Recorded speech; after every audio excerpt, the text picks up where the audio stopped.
Hi friends, బయట వాన పడుతుంది కదా, వేడి వేడిగా మనము ఎగ్ బోండా చేసుకుందామండి. మా వారన్నారు బయట వాన పడుతుంది కదా, ఎట్లా ఏమైనా వేడివేడిగా చేసుకుందాం రా చేయవా అంటే, సరే ఎగ్ బోండా చేస్తా అనేసి ఇగోండి శనగపిండి ఇట్లా జల్లెడ పట్టుకోవాలి. ఇంట్లో వేసి ఇంట్లో ఒక బేసన్ ఇది సమానంగా ఉండి ఇట్లా ఇట్లా పెట్టి చేస్తే కింద కూడా పడదు, మంచిగా వస్తుంది.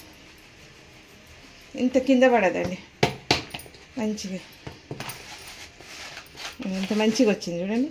అటు ఇటు ఏం కాకుండా ఎంత మంచిగా వచ్చింది. అట్లా కొంచెం జల్లెడ బయటికి వెళ్ళి తెచ్చుకుంటాం కదా, మనం ఏమన్నా ఉంటే జల్లెడ పట్టుకోవాలి. కొంచెం ఎంత మంచిగా వచ్చింది. బయట వర్షం పడుతుంది కదా, చల్ల చల్లగా మంచిగా వేడివేడిగా బజ్జీలు చేసుకుందామని అంటే సరే అని బజ్జీలు చేసుకుంటున్నాము. ఉప్పు వేసిన, ఉప్పు కొంచెం కారం తెలుసు కదా మీకు ఎట్లా కలుపుకోవాలో. ఒక స్పూన్ మంచి స్పైసీ కావాలంటే మంచి కారం వేసుకోండి, 2 స్పూన్ల కారం వేసుకోండి. వానకాలం ఏదో ఒకటి తినాలనిపిస్తుంది మంచిగా వేడివేడిగా తిని ఇవి టీ తాగితే కానీ ఏమో సూపర్ ఉంటుంది. అంటే కొంచెం చిటికెడు పసుపు, కొంచెం అల్లం ఎల్లిగడ్డ,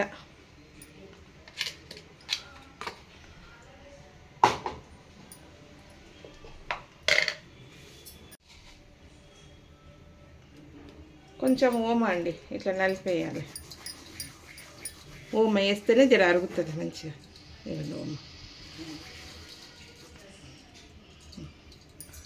ఓమ వేసుకుంటే ఇదిగోండి ఈ ఎగ్గులు ఒక 4 గుడ్లు ఉడకబెట్టినా, మంచి సగం సగం చేసిన. ఇదిగోండి ఇది ఇట్లా కలిపేసుకున్నాం. ఫస్ట్ చిక్కగా కలుపుకోవాలి. కొంచెం మనకు పలుస గిట్ట కొంచెం తక్కువ పడితే వేసుకోవాలి. మంచిగా స్పైసీ కావాలంటే కారం ఎక్కువ వేసుకోవాలి. కొంచెం వానాకాలం ఏదో ఒకటి తినబుద్ధి అవుతుంది. బయట వాన పడుతుంటే మంచిగా వేడివేడి పకోడీ అన్నా, మిరపకాయ బజ్జీలన్నా ఇంత గట్టిగా కలుపుకోవాలండి, ఆ గుడ్డు మునిగేటట్టు. ఒక చిటికెడు తినే సోడా వేసుకోండి, మంచిగా ఉబ్బుతుంది. చిటికెడు, ఇంత చిటికెడు తినే సోడా వేసి కలుపుకోవాలి. ఆల్రెడీ గుడ్డు వేసినది. ఇదిగోండి ఇట్లా కలుపుకోవాలి లూజుగా, ఇంత లూజు గుడ్డుకు పట్టేటట్టుగా. ఇట్లా గుడ్డు ఇట్లా ముంచితే మంచిగా ఇట్లా పట్టేటట్టు ఉబ్బుతుంది. ఇగో ఇట్లా వేసేయచ్చు మంచిగా. ఇగో నూనె రెడీగా ఉంది కాగి మా దగ్గర. ఒక 4 గుడ్లు వేసుకుందాం ఫస్ట్. 4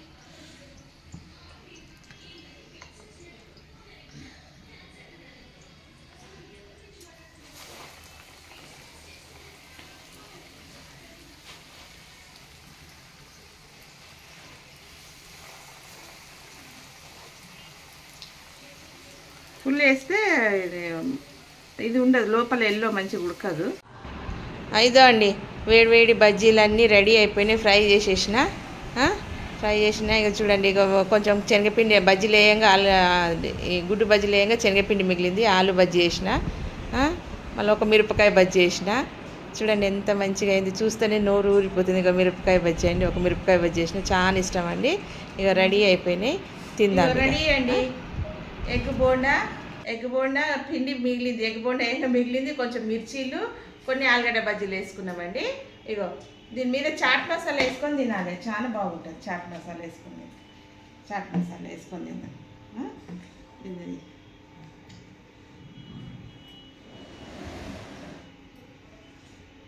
సూపర్ ఉంటుందండి చాట్ మసాలా. బయట వాన పడుతుంది కదా, మంచిగా వేడివేడిగా తింటే చాలా బాగుంటుంది. ఎగ్ బోండా తిందామండి.